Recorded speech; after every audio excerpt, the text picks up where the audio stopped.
What are we trying to do here today, guys? What's your thought? I don't know. Robert's on the podcast. I told you the thought. Yeah, you said. Yeah. So what happened there? Some guy dropped out on you? An unnamed individual, yes. You're back up. What? All right. I wouldn't say he Happy to dropped help. out. I would say that we assumed he would never show up because he never does. Oh. Yeah, exactly. This would be attempt 3, I think. Which person is that? Come on, Is this Sean. a You Tuesday? Oh, I know. Yeah. His reputation precedes him. Mm-hmm. Is he waiting on a link right now? No. Maybe he'll pop on. He did reach back out to me and say, okay, hey, I got like a little bit of time tonight. And like, what time are you guys planning on doing it? And it kind of felt good to like Ooh, sorry, buddy. Big time him. Yeah, be like, I'm sorry, we already got to fill in. Robert's more important. Oh, that is true. Oh yeah. Happy to be here. Anytime. Well, I mean, just for the audio listeners, that's Robert Foster. Yeah, that's me. First timer. Because the audio First time, long time listener, first time caller. They needed to know his last name. First and last. What's the last 4 of your social, Robert? While we're doing that. Yeah, let's go with 1035. Mother's maiden name. Yeah. Yeah. Those are good conversation starters. Conversation starters. What was the model of your first car? Oh, the Chevette. Well, yeah, actually, what is the first model of your first car? That's a Chevette, and somewhere that's a password of mine. And you just shared it on the internet. What's the name of the street you grew up on? Favorite ice cream flavor? What was the plate? What was the plates on the Chevette? Oh, 79 vet. 79 vet. Got vanity plates on there. They're still there. Some poor C3 Corvette owner is so mad about that. Yeah. Well, they haven't been re-registered in years, so they might be up on the open market again. So you're again. available, is what you're saying. Wow. Yeah. Man. Yeah, I got to dig that thing out.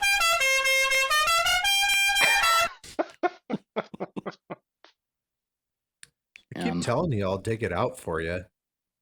We bring it over to your house, and you can work on it instead of a lawnmower. It's still around, is what you're saying?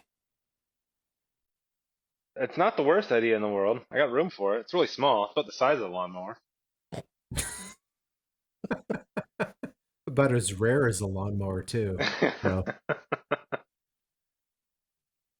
Yeah, carburetor. That's how I learned about JB Weld. What's that thing? How many JB Weld fixes did you have to make on it? Yeah, I was going to say. Actually, I have a kind of a story if you want to hear. Like, because my neighbor was an old guy. One second. We have to do just real quick. We have to do a quick intro because where are we at, Jesse?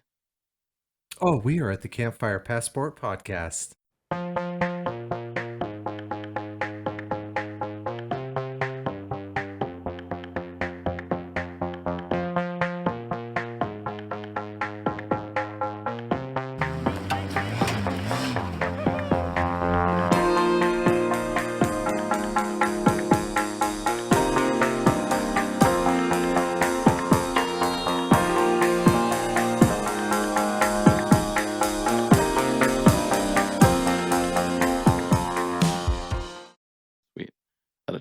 Okay, I want to hear the story. So an old guy. I'm glad you team introed that. That was fun. Thank you, Sean. Back to Chevette story. Mm-hmm. Yeah, absolutely. I was driving, like it was my daily driver between the Centerville Airport and where I lived, and it started smelling like gasoline.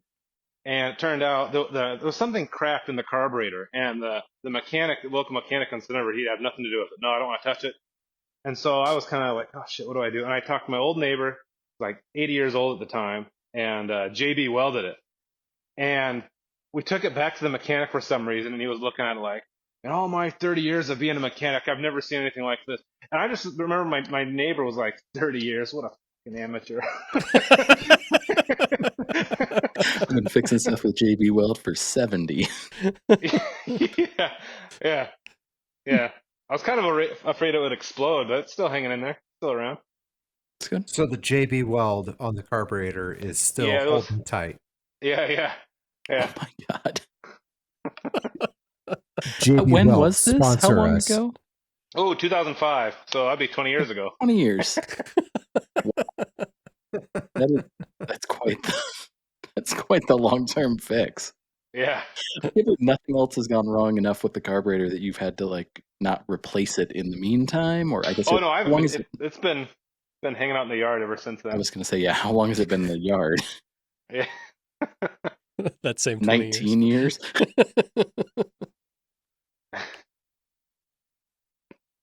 So that's your first car. It's a Chevette. That is, yeah, the Chevette, this 1979 Chevy Chevette. I bought it for $1. Bought it for $1. My grandpa sold it to me, so he could write out a bill of sale and everything. I still have it somewhere. Like, I'll sell this car to Robert. And I went up and paid him. I'm like, oh shit! I had to go dig around, and gave him $1. Nice. Did you pay him with a $1 bill or in change? Did you give him 100 pennies? That's good. That's good. Yeah. How long did you drive that? Like, how long was that your car? Oh, all through high school. Okay. Jesse remembers that. Yeah, like it was since 17 when you get your driver's license or whatever, and then all through high school. And when I started going to college, it was like, I don't want to drive this over the pass. It could, that ride up to Hoodoo. It's pretty steep, and I'd be so yeah, I had to. That's when I upgraded to the Subaru Loyale. Was it that big of an upgrade? Oh yeah. Okay. Yeah, I think it was great. It was solid. Yeah. No, I thought I really liked those for a little while. GL10s and Loyales. Red button to start your 4-wheel drive. Yeah. The seat belt, you sit in and you close the door and it comes up and around you. Those were like anymore. High perpetually $500 for for as long as I could remember, until very recently. I looked in the last 5 years and I was like, wait a minute, they're $1,500 now. What the hell? They've Which tripled in price. Pretty I good. I sold mine for $500. See? Yeah, that's the right price. Solid place to park. You sold it for by the more way. than that, Robert. Did I? Yes, because remember, I made the Craigslist ad for that. And I made this ridiculous, this absolutely absurd Of course you Craigslist ad, because it was before Facebook Marketplace. Oh, like with Microsoft Paint and little flames coming out of it. Yeah. Do you have this anywhere? No, I don't know. Damn. I gotta dig it up, but I put it on a volcano, writing on an eagle. Oh, geez. I vaguely remember this. I think this might have ended up on Ben Dubs at one point, because you might be right. This the more descriptive it's getting, the more it's familiar. It's sounding familiar. It seems like it might have. The Subaru War Wagon. Wagon. What I described it as, and somebody bought it. It was more like $1,500, but still 3 times the price of $500. Maybe that's when I saw the first $1,500. It was barely hanging in there, that thing. I had to replace your timing belt on that thing. God, that was horrible. Yeah. That was right in the middle of the pizza run. That was stressful. Oh no. Yeah. Oh my god. This is a side thing, but I have a coworker that is new, and he apparently was coming back from a car show or something, and had gotten pizza to bring home to his wife, and that was their dinner. He was late, blah blah blah. Anyways, it's snowy winter in Michigan or whatever. She comes outside, slips, breaks her leg. Bad. Required plates and screws, kind of bad. And he just goes through this whole story, because he mentioned that his wife was hurt, and I asked, right? And so he goes through the whole story, and he's, then we go to the hospital, and every piece of this. And then at the very end, he said, I still haven't eaten that pizza. This was 24 hours after it happened. I was like, oh, okay. I was waiting for that story to end up being the Subaru's fault. But, okay. It wasn't a Subaru, unfortunately. I mean, I guess I didn't ask. It could be a Subaru. The Subaru blew a head gasket, and then we couldn't get to the hospital on time. Yep. So we had to change the timing belt on the pizza run with the broken leg. Oh yeah, yeah. And that bought some more life in it, maybe another year or so. Nice. But yeah, because I remember when I sold it, I want to say it was 500. Are you looking? Oh, dude, what's that one? 2,500 now. Yeah, look at that. But there's a $600 one Oh. still. Yeah. $1. You have some Look at that That $2,000 $2,000 one. Click on that. looks a Damn, lot I should have like held on to mine. mine. I should have held on to that thing. Oh, the Yeah. blue Holy interior. shit, that was I it, wanted man. this car so bad. It's got one little dent there on the door. Oh god, they're so bad. Holy crap. That's a good find there, Colin. Yeah. I can smell that. That's from it. That's my car. I had that blue interior. Yeah. Yep. Cloth seats. Here's that red button, see? For your four-wheel drive. What's missing? Its spare tire, which lives in the engine bay, That's right. Mhm. Absolutely right. In the engine bay. above the transmission. Yeah. That was the car that I wrecked bunch of as these. a passenger. There's $1,000 one. Oh, you're right. Yeah. Yeah. Hey, Robert, remember that time I wrecked your Subaru? It was that one. Yep. This is the least stylish car that has ever been built. Oh I my think God, it is yeah, so generic. Oh, God. There is no. It like if you took the badges off, is it a Honda? Is it a Subaru? Is it a Volvo? Is it a who knows? It is generic 80s car. It looks Sentra? exactly like a Nissan Maxima. Yeah, Like Maxima. an 80s Nissan Maxima. Has no defining features. No. Dang. Yet an extremely unique drivetrain for the time frame. No other flat four all-wheel drive cars in that time. Well, that one's got clean seats. Look at that. Yeah. Dang. Tinted Yeah. windows. Seatbelt. It is straight piped. Oh no. little louder than your normal older Scooby. That's not far. I can go pick that up. I hate to see it go. Yeah, just up in Tumwater. Yeah, you know that like there's the whole thing about like people when they get a little older buy like the best example of their childhood cars. Yeah. This is that example for This would be Robert's. Yeah. Yeah. Oh, no, I would buy that car. Like, do not get me wrong. I would 100% buy a wagon GL. Yeah, you gotta get GL Turbo. That's the one. Wow. Yeah. It's a little more rare and a little more expensive. But Party. Yeah, Get up this to one- $3,000. This one looks like the ad you were talking about. It's got flames on it. It says party hardy on there. Comes with a battery. What is- Jeez. Subi. Oh Scooby. no. I mean, the That'd be most good money target I've practice, ever. at least. Oh my god, Colin, do you have any would you pay money for that for later? Because I would like to play this game with Robert. I can I didn't make even that think happen. about that. All right, cool.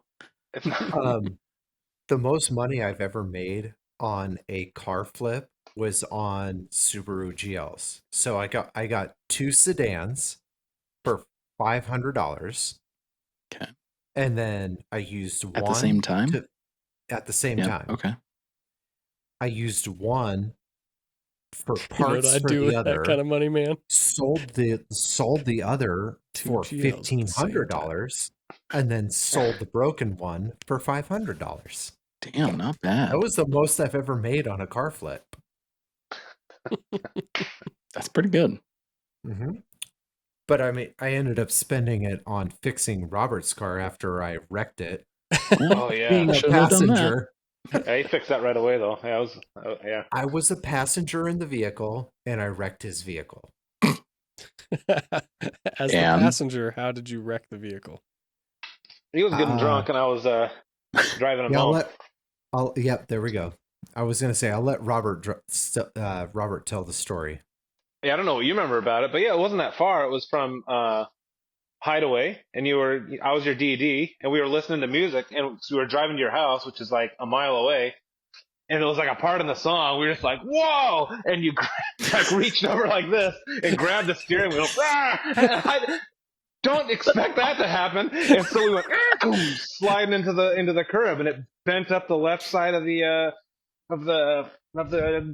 driver's side wheel. Got all fucked up, and we got out, and I was just like dumbfounded. And Jesse's like,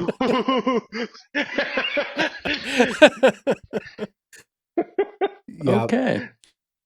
So I broke the upper and lower control arms, and then also pulled out. There's a little C clip on those on the CV axle that keeps the rosebud into the seat. Pulled that out as well, and I gave Robert. This is back when I was driving my Mark III Golf. I gave Robert the oh Golf, my and God, you're right. Yeah. I said, drive this for the day. I will have it fixed your car fixed by the end of the day. And so I drove around to both BNR. What was that guy's name? Brad. He was over there behind. He was right there off of Revere. He was the Subaru specialist kind of guy back in the day. Like, I can't Subaru remember. Guru? Maybe. That's kind still of what I was around. thinking. Still That around. guy's still around? That's still around, yeah. Nice. Unless you're... Oh, you're thinking of Barrett. Yeah, that's what I was going to say. Are you thinking of All Barrett's wheels shop? driven. Yeah, all wheels Barrett. driven. Yeah, all wheels driven. Thank you. Yeah, Barrett. So I called Barrett and I was like, hey, I fucked up. I need this little ring to fix this CV axle. He's like, I don't care. Come by. So I stopped by. Barrett hooked me up. He gave me a boot and a little C-clip. I put it back together and I drove it back to Robert's house and said, here's your car. Beautiful. Yeah, it was a quick turnaround. One day. I remember I picked up my sister at school. I thought because I remember picked up my sister at school. I had to go to errands that day. That's why I was all pissed. I'm like, why wouldn't I have helped you out? Like, it would have been like, good learning experience. Like learn about control arms. But I had to do shit. So yeah, I remember I was driving your car around, and I picked up my little sister Suzanne at Summit. She's like, "Oh, cool! I'm getting in this Volkswagen GTI or whatever it was." So, It was a Mark III Golf with a VR6 swap. And it was a giant piece of shit. Yeah. yeah, as they are. But Do you remember? hey, you got to drive around a superior vehicle. Oh yeah, it was nice, fun little car. In comparison, anyway. In comparison. Oh man, that thing was such a fucking rat piece of shit. The Golf. The Golf. Right. Now, I remember getting riding with you, and we had got towed out of. It was like the middle of Sandy Ann Pass, and you had to call AAA, and we got towed out of there. Remember that? Oh yeah, that's when I decided that I knew my clutch was going out when I was in Corvallis, and I had to drive Robert back to Bend. And I said, we'll make it or not. Don't care. We got to not even the junction of Tombstone Pass and 126 that goes to Eugene or Springfield. And we're pulling up a hill and the clutch completely exploded. And so we pulled off on the side of the road.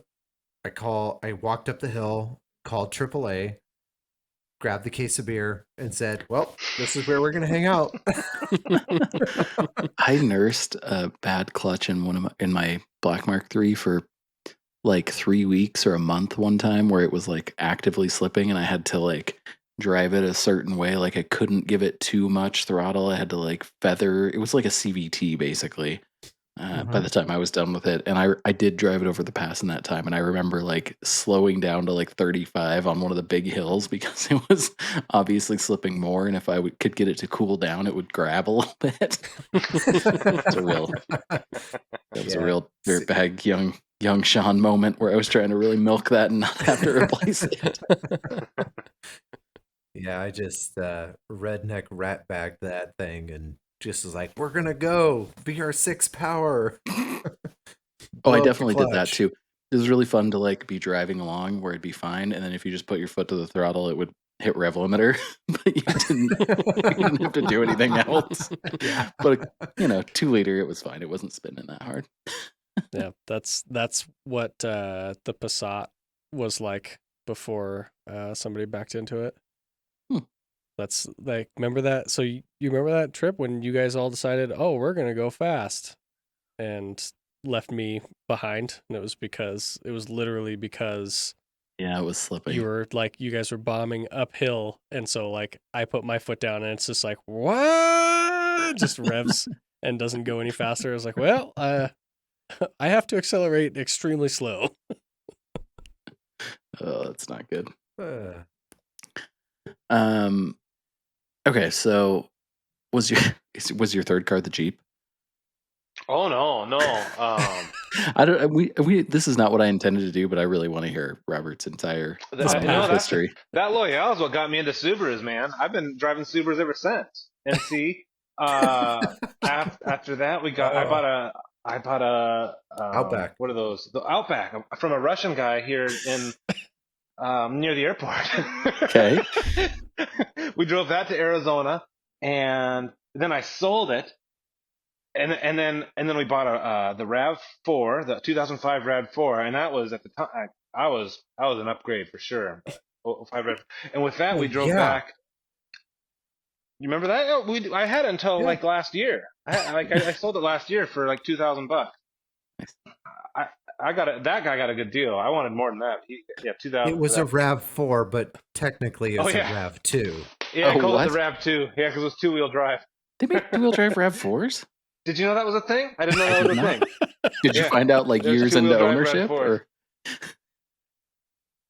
At the time in Arizona, you don't really need 4-wheel drive, but I sure did here. Yeah.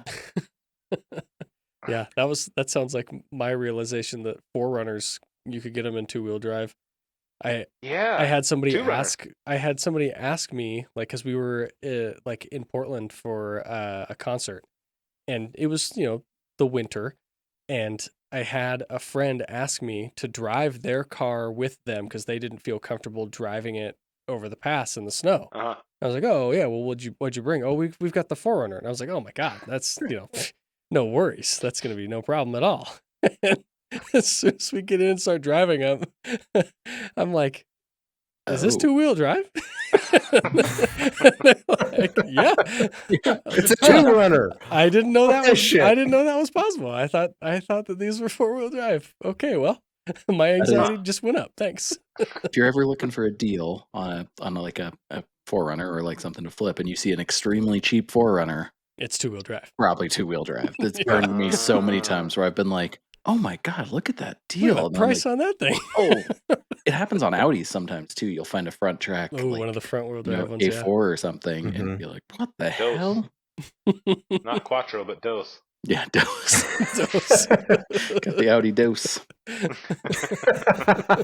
Get a 2 rings license plate. 2 rings, please.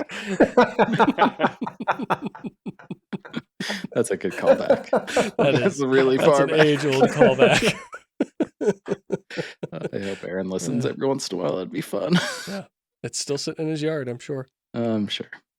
Okay, so what Colin berated me for not knowing earlier was that we were going to talk to you about your intro into off-road and how Jesse has bullied you into it, and what your experience has been like.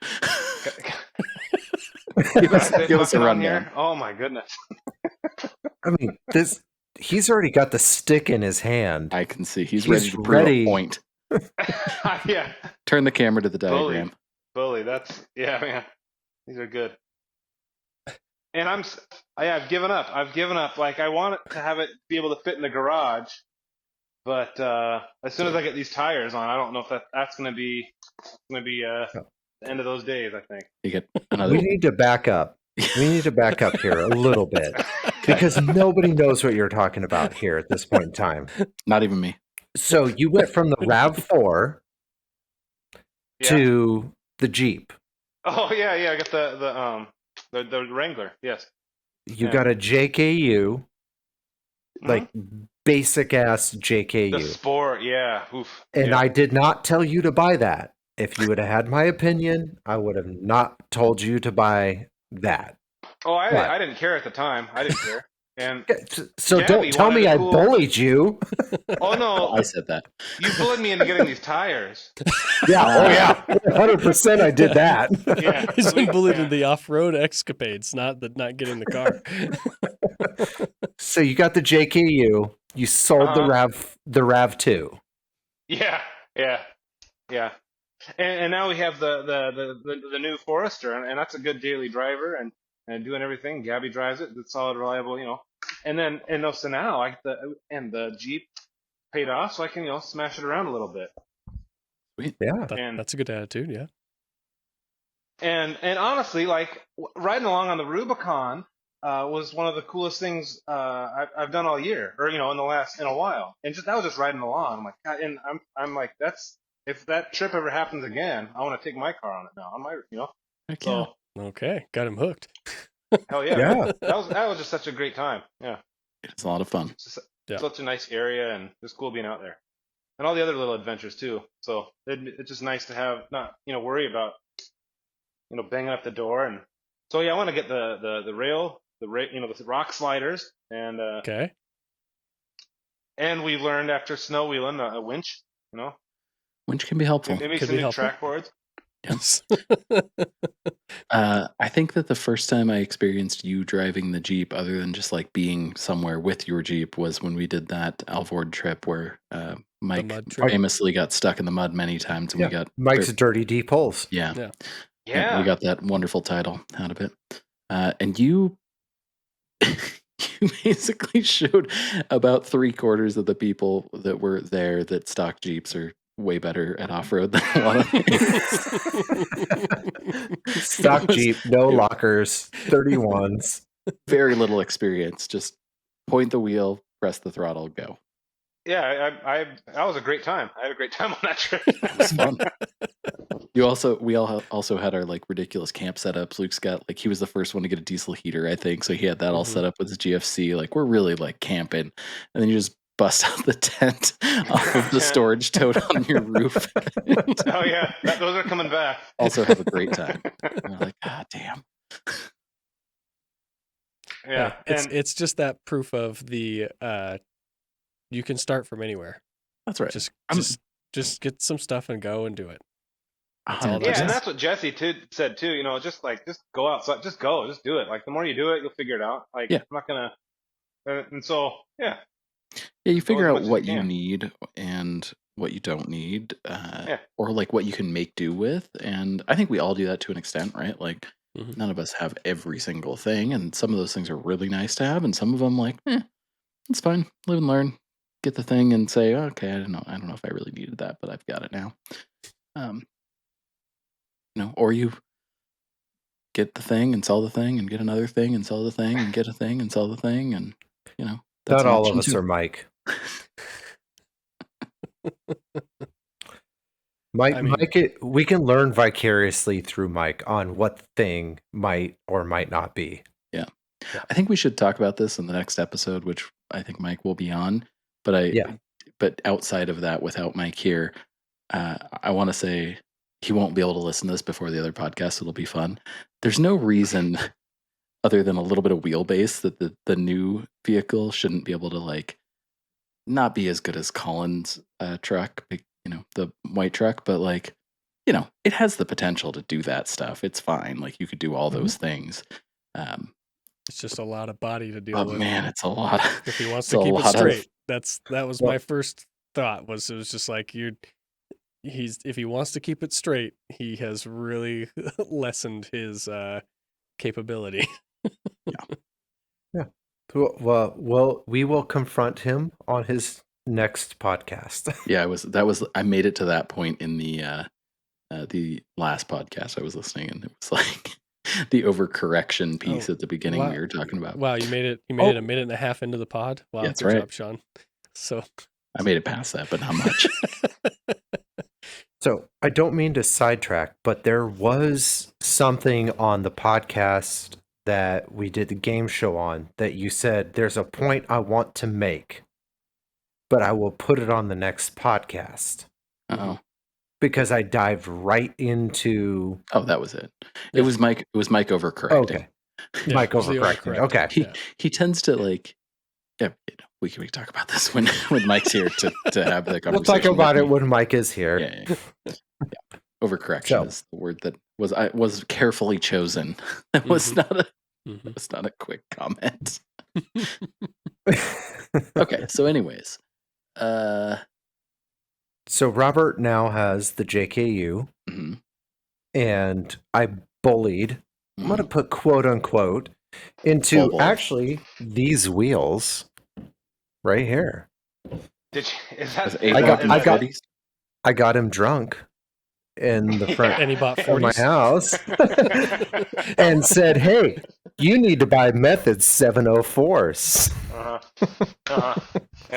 in the 17s." Oh, he's gonna go grab them. Did he go up to a 35? Here they are. And, here they are. Oh no! Oh, that's right. You want the 703, not the 704. The 703. Look how shiny they are. Yeah, that's nice. I like that. That'll look good with the gray. Bead grip. Bead grip. Yeah. And see, that's what I learned on the last trip with you guys was like when you get your tire, your pressure's all super low, you could risk popping the bead. You don't want that. No. You get some bead grip. Yeah, forget bead locks and then still pop a bead.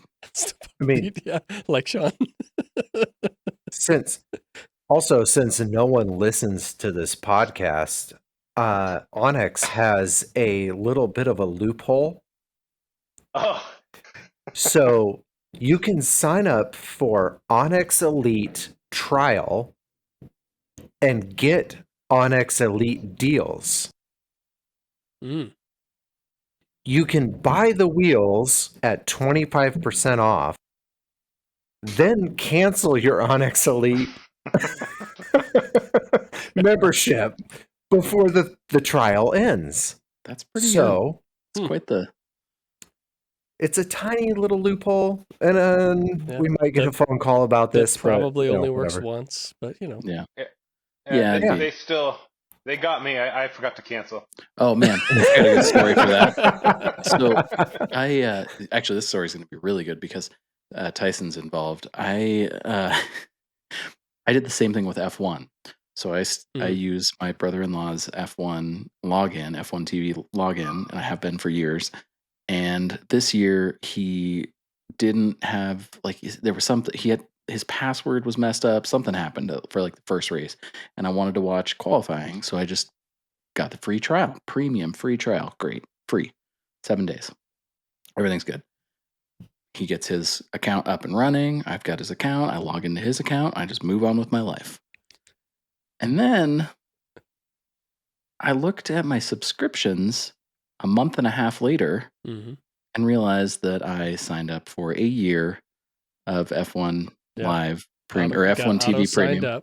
Auto signed up. Didn't ever cancel it. So $129 for that one. So then I go, oh man, this sucks. Well, there's nothing I can do. It's I'm a month past. So who really likes F1? Tyson. I bet Tyson doesn't have F1 TV. I'll ask him. So today or yesterday, I was like, hey man, if you need a login for F1 TV, you can use mine because I don't need it at this point. And he says, it's funny. I signed up for a free trial and forgot for a whole year. That's how they get you, man. So that's how they get you. They know that you're going to forget in 7 days. So if any of you want an F1 login, Tyson and I are rich in them. So is Steve. Did he do the same thing? Yeah, kind of. Jesus. What a bunch of idiots we are. He did it with the intent of keeping it, but yeah, he's got it. We got to game the system more, Jesse. We need to get you at the top of this organization. Just a rotating. You don't want me at the top. No. I mean, it's ideas like that are going to keep us afloat. Yeah, let's see how we can game Method Wheel. Actually, it's a custom wheelhouse. Yeah. because it's not even method No, wheels. yeah. Well,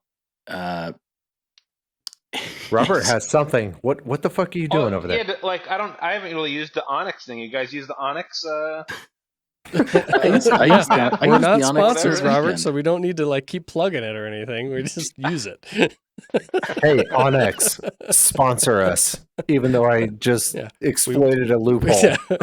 Well, you exploited it, but you're raising awareness. That's right. To Onyx so that they can fix it. Yeah, helping the development process. You know, maybe in that we can get some subscriptions tossed our way because who knows how much money they've lost on that. I guess it's not really them that loses the money. They made $100 off of me. It's Method that loses the money, I guess, because it's the discount. But well, yeah, and it's also that like scenario where they at least you bought wheels. Yeah, that's why they're a partner with them is to sell more wheels. So I don't think they're going to care. No one's upset. No, I bet there's enough people that forget that they signed up for the Elite, bought wheels or whatever early, and then forgot, and so then everybody wins. Mm-hmm. You got your discount. Onyx got a subscription, and the company gave you a discount and sold shit. So there you go. Pretty great. It's a win-win-win. Triple win. So, Robert, what is your plan with the JKU? Oh, sorry. I just ordered those tires, and I think that's what you got sitting behind you there, isn't it? That exact model. The plan is to just that is what I said is be good enough to take it up out on the Rubicon, and also drive it there because I want to be able to still drive it to work and drive it to where I'm going. I don't have the towing capabilities or anything like that, so drive it to where we're going and then wheel a little bit. Definitely. What what tire size did you go with? 35. All right, perfect. 35. That's where I was bullied, man, forever. Like I was fine with the tires, and you was fine with 31s. I think they were 33s. Barely 33s. They're fucking KO2s. They're 32s. Yeah, I loved them. They were great. They're good tires. Yeah. They're just skinny. That was the main issue out in the snow that last trip was this because they were so skinny. Tires. Yeah. Also, that snow was terrible. On top of the snow being bad, yeah, but they're very skinny. Yeah. On your KO2 comment though, Jesse, if you ever have a set of 37s and you park them next to a set of 35s, like I did at work the other day with Tyson, the ratio of how much smaller they are than what they claim to be, they get closer to the right size as they get smaller. Because his 35s look extremely close to the size of my 37s comparatively. Interesting. So I bet if I park next to Colin, his 39s probably look fairly close to my 37s. That's interesting. When Colin first got those 39s, I rolled them out to mine, and I was surprised without a wheel on it how big it was compared to 37. But also no wheel, so that's probably no wheel, and those are like the 13 wide or whatever at that point too, aren't they? Yeah. Mm-hmm. I would like to get those tires. They're just very expensive. Well, if we can bully Colin into getting like 42s or something, then he'll have a set of 39s for sale. You just have to go all the way over here to get them. What's that? You could just get these. I don't like those Coopers that much. What are those, Jesse? No. These are the Cooper STT Pros. Yeah. Yeah, they're okay. I've been looking at the Mickey Thompson, like the hybrid one, the Baja Boss X or whatever. Yeah. That looks interesting. I don't know. The 39-inch KO2 is kind of the tire that I want because I like the sizing. I like that it is undersized for that size tire. I think that would be nice for not cutting up everything on my rig to do it. But again, the money. They're also not super heavy, I don't think either, which is nice. So Robert X, could just cut his fenders off all the way and also run the same tire. Be fine. Are you doing more lift? You doing something different suspension wise? I think I don't think so. I think it'll work with the new tires. We'll see. You can fit 35s with no lift on a JK. He has a 1.5-inch spacer. Yeah, that's plenty. Should be good. Yeah. Yeah. No rubbing? Maybe when, depending on your wheel offset, well, you got wheels too, so yeah, it shouldn't rub when you turn even. So, yeah. Nice. Might need a few little things just when it's flexed out, maybe, but kind of doubt it. Like, it seems like a commonplace these days to have 35s on those with nothing else done. Yeah. What the fuck do you have there, Robert? What are you doing? Oh, it's a warning. It's a warning on there. It says, do not mount tire on wheel until wheel has been test fitted on vehicle. Yeah. How do I do that? Because you can't return the wheel if a tire's been mounted on it. It's true. Yeah. That's a fine. Well, like they'll still install them, right? Well, yeah. No. So, all right, we're gonna get into the difference between Costco and discount. Oh yeah. Tire. Oh, if you want to go there. So, discount tire will definitely test each tire or each wheel on the lug pattern to make sure it's correct. Because I actually know a guy that went through this. He tested one wheel. It was like, okay, perfect. That's fine. And then had all of his tires mounted, went home, put them on. Then the 1/5 one or the 1/5 wouldn't fit on. And Custom Wheelhouse sent him the wrong wheel. Is that guy's name Dave Chappelle? No. Because it happened to him too.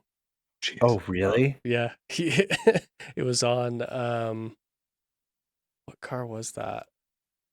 I can't remember what rig it was, but he had that exact thing happen to him where he was putting the wheels and tires on and he put one on, no problem, goes to the other one. And you just see him like struggling, like it just is not going on. And then he like pulls it away.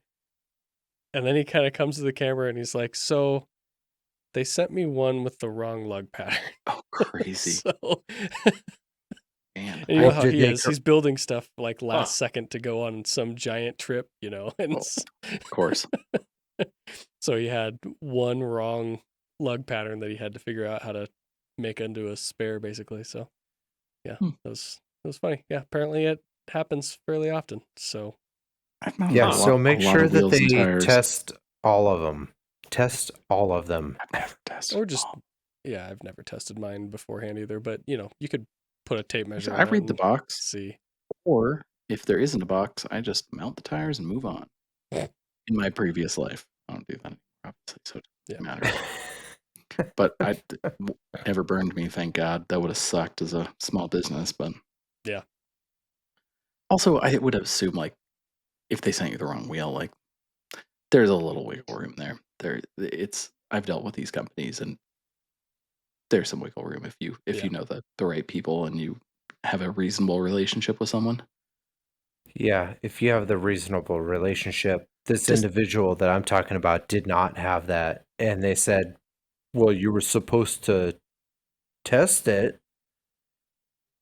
That's and because he bought 5 wheels from Custom Wheelhouse, and one of them was packaged correctly, but not the actual. It was 8 on 6.5, not 8 on 170. And they denied his claim, made him pay for it. So they had it was packaged correctly. So they just sent the wrong one entirely. Not that the wheel was in the wrong box. It was in the correct box, but no one paid enough attention to see that there was one that had the wrong lug pattern. Exactly. So the lug pattern was not correct to the box. Oh, well then at that point, that's their problem. Then that's definitely fully on them at that point. Yeah, well, they did not accept it and made him pay for it. All right, Robert, check your wheels. Yeah, check your wheels, buddy. Pull every one of them out and measure those Aren't all spacing. 5? If there's 5 holes, that's good enough, right? Yeah, Nope. yeah. If it's got 5 holes, there's a lot it'll of things fit on with any 5 5 holes. hole. Yeah. It caused a ruckus there. No. Title of your sex tape. If it's got 5 holes. Wow.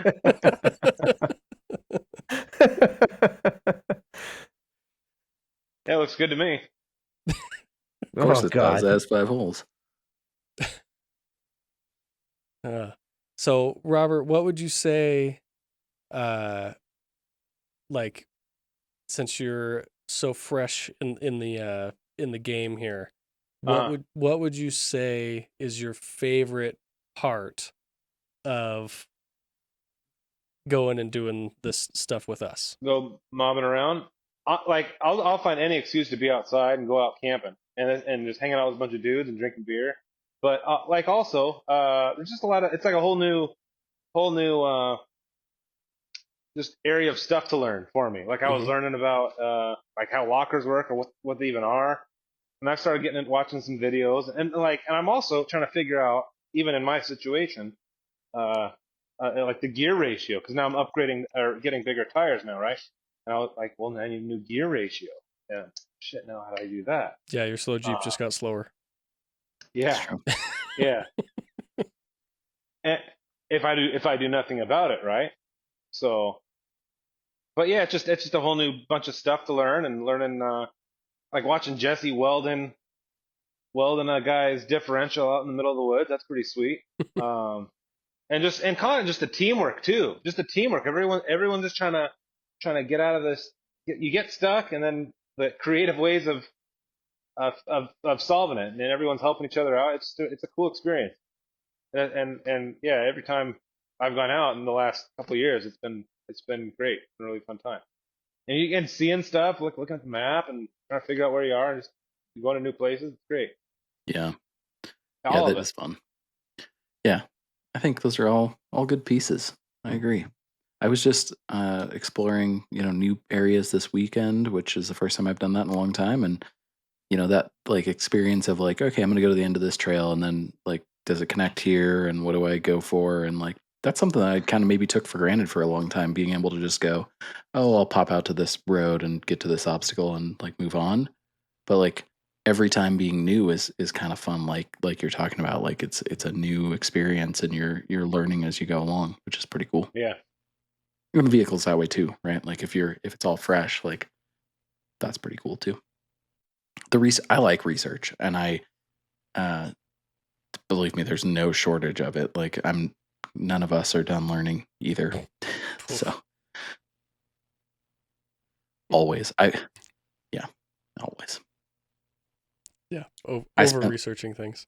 I spent hours looking at splined torsion bars, sway bars the other day. Hours. Just trying to figure out our short conversation about it. It was before that. That happened to happen after I had done my research. Timing. Some people would call that a sign, Sean. Yeah, well, maybe. It's really hard to put one together yourself, and the Rock Jock ones are kind of expensive. So. It's not hard to put together, but the diameter of the bar and the length of the arms creates the tension rate, or whatever you want to call it, the spring rate on it. So there's a whole bunch of math in figuring out what works and how to mount it. Yeah. You should be able to just pull that torsion bar out of the bug, right? Just turn that into your sway bar. Maybe, yeah, it might be. It's probably not wide enough, but wide enough. Maybe. There's torsion bars everywhere. I kind of need it. It's not under a lot of tension, but I still need it. A couple critical pieces on. Well, cool. I really think if there's any potential for a would you pay money for that, yeah, this could be really fun. I have one too. Robert, are you familiar with this game?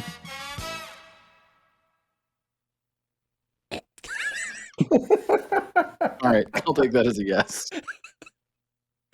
You were asked a question, Robert. I didn't hear it over the music. I'm sorry. That's okay. That's okay. The music is it takes a it really takes part of your soul. So, uh, are you familiar with this game? Have you heard it? Oh, is it the Would You Pay Money for this? Yes. Oh, yes. All right, good. Big fan. He's a regular Big listener. fan, everybody. Yeah, because Colin's always like, it's not would you pay that much. It's would you pay money for this. It's would you pay This money. guy He's like gets very it. strict about it. This guy gets it.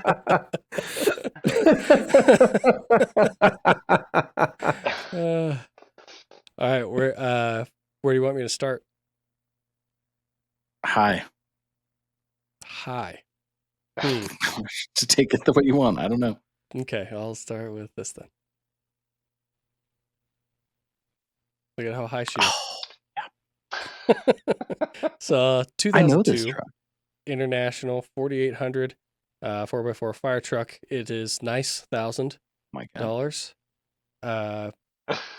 And it's a unicorn.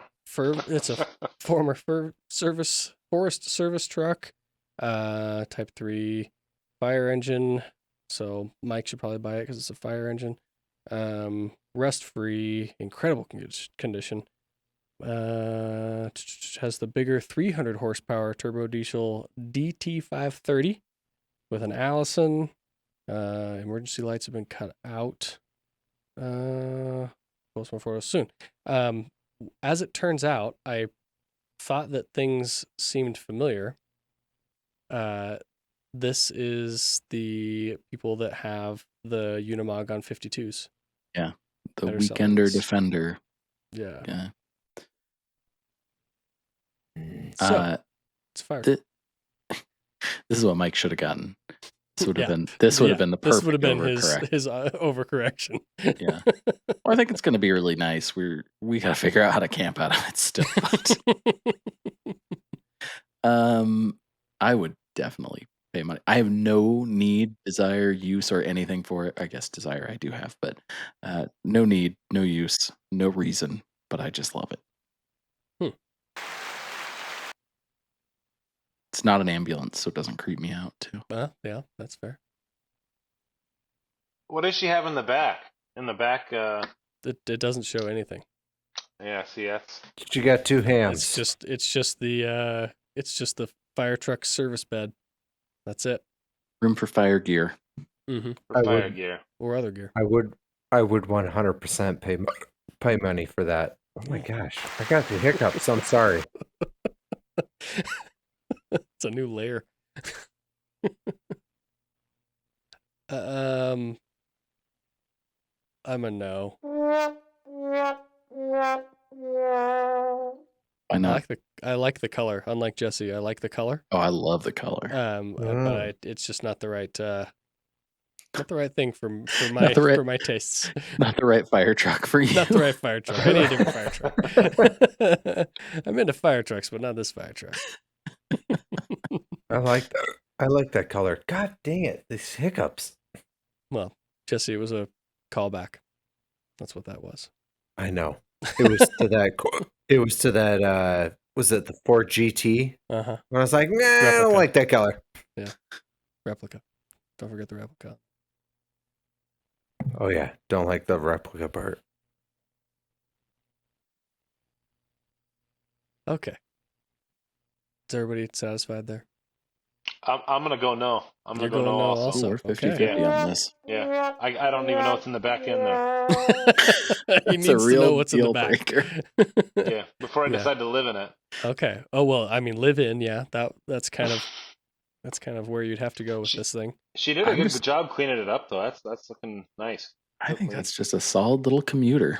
Solid little commuter. An automatic 4-wheel drive, so all seasons. It's great. Mm-hmm. Yeah. Okay. All right. So highest. How much was it? Are we allowed to ask how much it was? It was nice $1,000. Oh, that's right. Yeah. That's right. $69,000. I can't tell if that's a lot of money or a reasonable amount of money for an international fire truck. You don't know what the fire truck market's like? No clue. Well, I mean, we could narrow it down for you in this sense where for basically the same price, you could also potentially get into a 77 F250 crew cab short bed with a 12-valve Cummins, P-pump, freshly rebuilt injection pump, engine resealed, Dakota Digital, NV 4500, Dodge axles with disc brakes in the front, brand new coilovers in the front with piggyback reservoirs, freshly painted, new upholstery, new one-piece headliner, Bluetooth radio, which I know that if it doesn't have Apple Pay, Sean won't want it. Door speakers and subwoofer behind the rear seat. Onboard air compressor with air horns. Definitely important. Very Heater core replaced. weird, but okay. So it has a heater. Custom flatbed and custom side steps. Okay. The side steps look really cheesy. Yep. So I do like a dent side. Yeah, but I like one with a bed. That has a bed. It's a flatbed, Sean. Yeah. It's got rough country reservoir coilovers. So real high dollar. That's going to be a no from me. Just on this angle. Does it say Shack? Schmick. Schmick. Yeah, I think it's SHMCK, Montana plate. Schmick.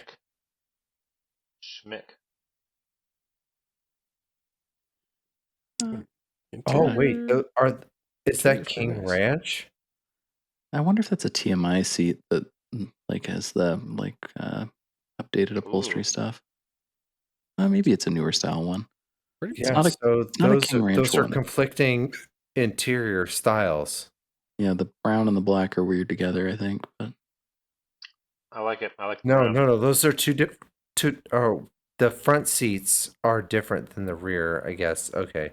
It's a different style, but they're the same kind of upholstery, I think. I think it's just lighting that's making it look off. Yeah. I didn't know if they pulled off some sort of King Ranch swap. This coilover is very odd to me as well. Yeah. I know we're not taking price into consideration here, but I'm not about to pay $70,000 for a truck that doesn't have a clutch pedal pad. That's ridiculous. Fix that. It's $5, man. That's a deal breaker. And also take a picture where you can't see all the wires hanging down.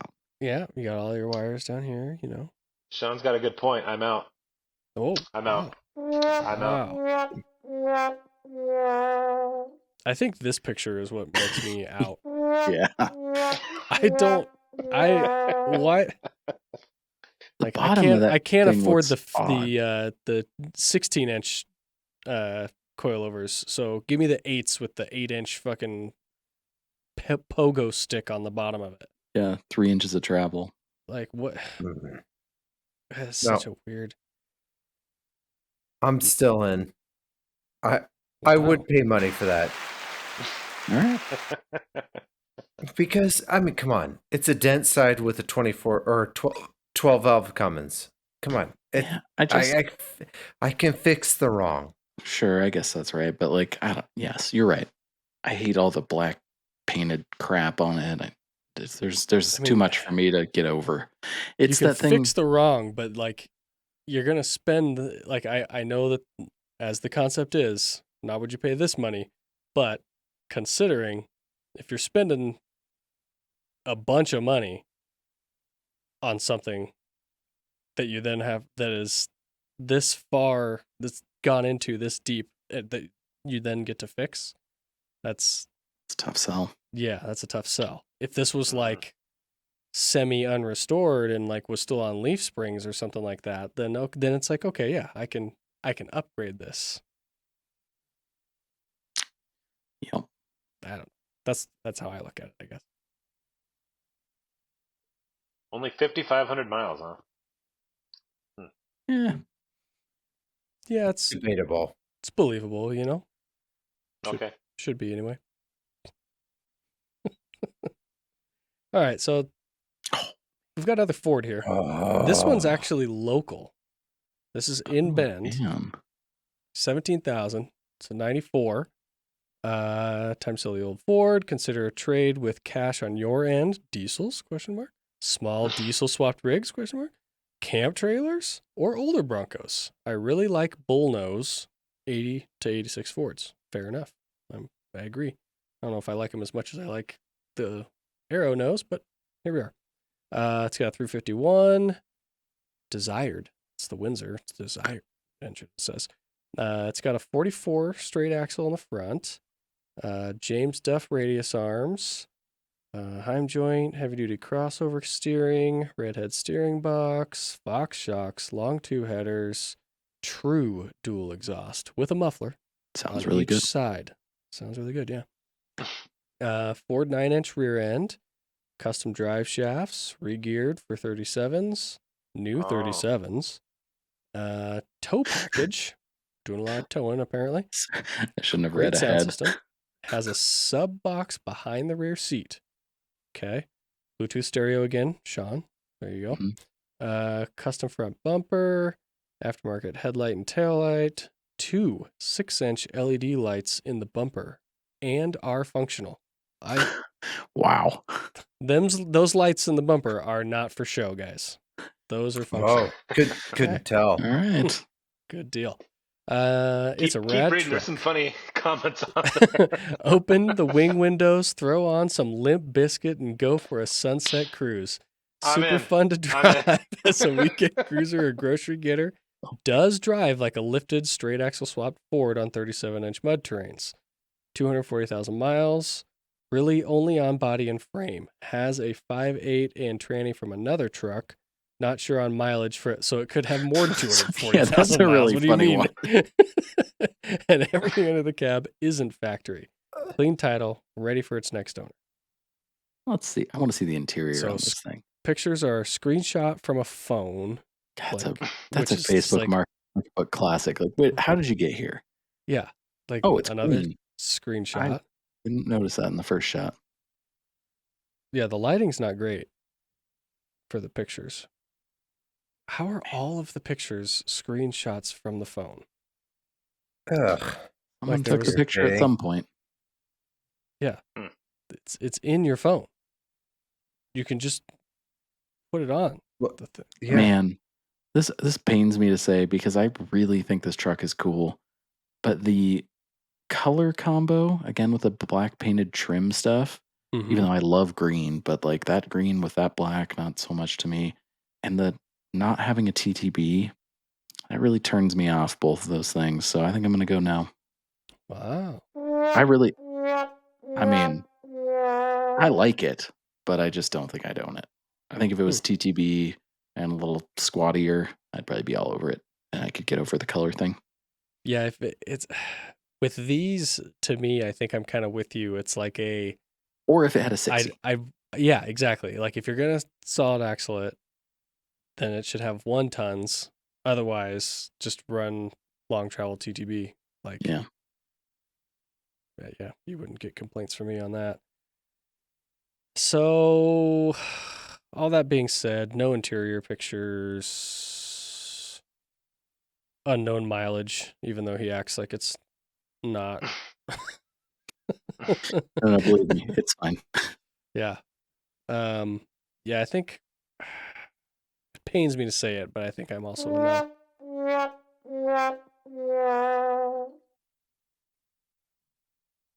Yeah, it's a no for me, dog. Mm. I mean, with the overhype of the entire truck, they put a lot of information into the vehicle, but don't give me anything but like a screenshot. Nah, no, you're hiding some. Yeah, the screenshots are a little sketchy. You're hiding some. Okay. All right. I'm in. I'll get it. Oh. Robertson. He doesn't care. Yeah. I stopped reading at Limp Bizkit. That's it. I mean, you got pretty far then, because I came pretty late.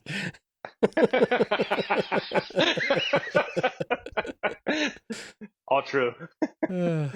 All right. So here's the last one I have. Ooh. Yep. 87 Samurai. It's got the soft top. That thing's cool. Not a hard top. So, if you read this first line here, it says rotary Samurai. Front axle, chromos, gears, lockers, high steer, rear spool, disc brakes, 4-1 T-case, trail tough cage, gas tank skid, T-case cradle, sliders, bonds, eye springs, and shackles. I'm sure I'm forgetting stuff. Fresh 35s, has a 13B out of an 87 RX-7 and RX-7 Trans. Just swapped fresh motor in lost apex seals on old motor. Okay, I see. They need to come.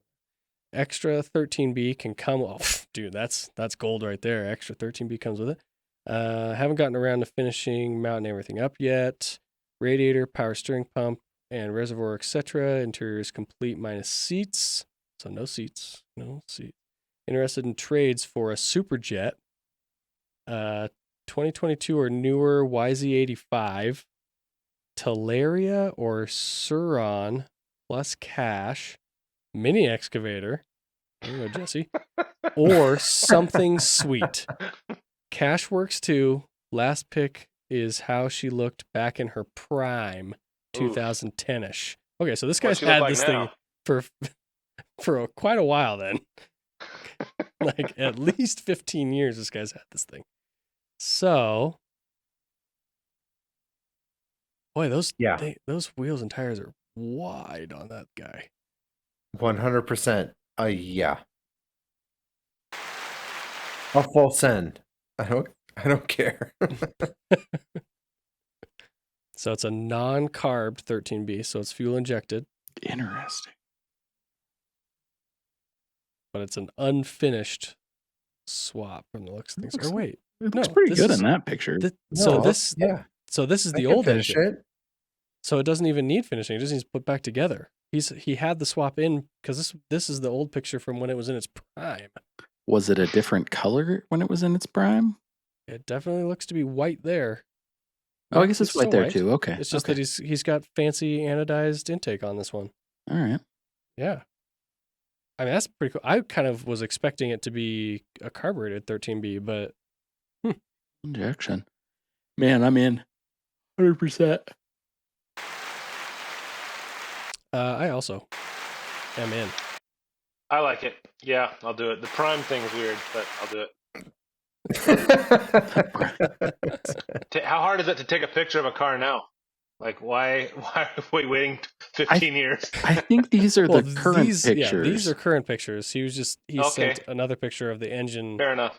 When it was together, basically. This is the engine that lost the apex. This is the extra engine you get when you buy it. Oh, I love it. That's great. Yeah. Interesting. This is my favorite one so far. Yeah, I think it's sweet. Yes. I'm curious what the torque curve on a rotary is in an off-road scenario, how that works out, but I'd still take it. It's got 4-1, so yeah, that'd be nice. You just and it wrap weighs nothing. It's got a lot. So just think of how long every gear is going to be, because you can wrap it out to 13,000 RPM. Every single gear. Yeah, at 10 miles an hour. Yeah. 1,000 RPM per mile an hour. Yeah, I think I would buy it solely just to see what it's like to off-road at, 10,000 RPM plus all the time. Just to check it out. Well, hey, the beauty of it is, a rotary goes, 60,000 miles. It's hard to put 60,000 miles on a Samurai. So, the likelihood of you blowing apex seals again is pretty unlikely if it's fresh. Yeah, that's true. You know? And when, like I said, back in its prime in 2010, so that was, what is that? That's 15 years, right? Yes, it is. His apex seals lasted at least 15 years. Yeah, you're good to go. That's you could dead reliable. You could pull that motor out by yourself with no tools. I mean, tools to unhook it, but nothing to pull it out with. Yeah, weigh nothing. Yeah, it's lighter than your Volkswagen engine. Yeah, pretty sweet. Pretty sweet. All right, you said you had one, Sean? Oh, I do have one. Yeah. Ooh, okay. Yep. I saw this today and I thought it was cool. It was something I thought was worth showing you guys. Oh, Yeah. God damn it. Yeah. No. Yeah. This is a Nope. 2014 Porsche Cayenne. It is a base model. You just know off the bat. It's a VR6 powered one. Oh God, even worse. I'm out. Nice. It's a platinum edition. It's got the Nomads 33s. I'm super in on this. I like it. No. It's not even a V8. I know. Hella. So you get more Volkswagen reliability. Ah, Look at that. It looks tough. no. It Does looks it? like Yeah, I like it. man. What? He's It, so it mad. looks like a Volkswagen Bug, Sold but not after for 23,000. Yeah. but not good. It's a little higher than I thought it was going to go. It was at like $12,000 this morning when I looked, and I was like, "Oh, interesting. If this goes for like 15, like that's a deal." But 23 is not so much. It's got like 50,000 miles on it though, so 55. So I don't think it's like, I don't think it's a great deal or a bad deal, but it's whatever. It's fine. These ones are weird because the later ones like this don't have low range, so it's really just Yeah. like a. I mean, it's a regular commuter SUV that looks to me a little cooler. It's a tall Subaru is all it is at this point. Yeah. With an engine that doesn't blow head gaskets. See, It's so better. Yeah. Not a tall Subaru. Come on. I don't know. I Little, like it. give I it a like this little more- generation of them too. Like visually, I think they look cool. I mean, yes, Jesse, I'll give it a little extra credit, but the point I'm making is this is essentially the same as if you lifted your Forester and Okay. Yeah, I get that argument. put Okay. slightly I bigger mean, tires on it, Except for, would It you just says rather drive a Porsche. stock Forester or a stock one of these? Right, sure. I'll They're give slightly you that. different there. Come on, Sean. But even still, I'm curious what the weight difference is between like this and like say your Mark IV with when it had the 24 valve in it. Because this is the 24 valve, right? This is a 3.6. These are like the direct injected later ones, and they have like an 8-speed trans. So I think they actually are pretty fine. They're maybe 280 horsepower or something like that. So it's not like it's not fast, but I think it's probably enough to drive the thing at like a reasonable rate, even with a tire like this. Like it's fine. Would a turbo be like more enjoyable because it's like a ridiculously fast thing? Absolutely. But I think like this has got to weigh significantly less. Probably gets reasonable mileage. Like there's probably some benefit to a V6 powered one. Yeah, I just don't. They've never done it for me, and so I think for me with these, it would have to be like the V8. It'd have to be the big engine. It would have to be the ones that have the lockers. Like all, it would have to be literally everything, and I still The perfect one. Yeah, and I still would have a hard time saying yes. I think. Yeah. Just because I could get 2 L322s for that price, and I think this is the best looking one that I've brought up on the show, at least. Best spec? No. Best looking? Yes. Less cut up shit and random exhaust hanging out. Yeah, that is true. It's not cut up and have a ton of weird stuff going on, I guess. But all right, that's what I had. Okay. Oh, Robert. I didn't like it that much. Yeah, it's fine. I like Jess's reaction when he saw it. Oh, that was. I was here mainly I for kind of that. want to get it just to piss him off, but Where I'm at. yeah, I mean that makes sense. That's what we want to do here, right? Just make each other mad for no apparent reason. That's why we're all friends. Sounds about right. Yeah. Some of us don't take it as well as others, but I'm not going to name any names.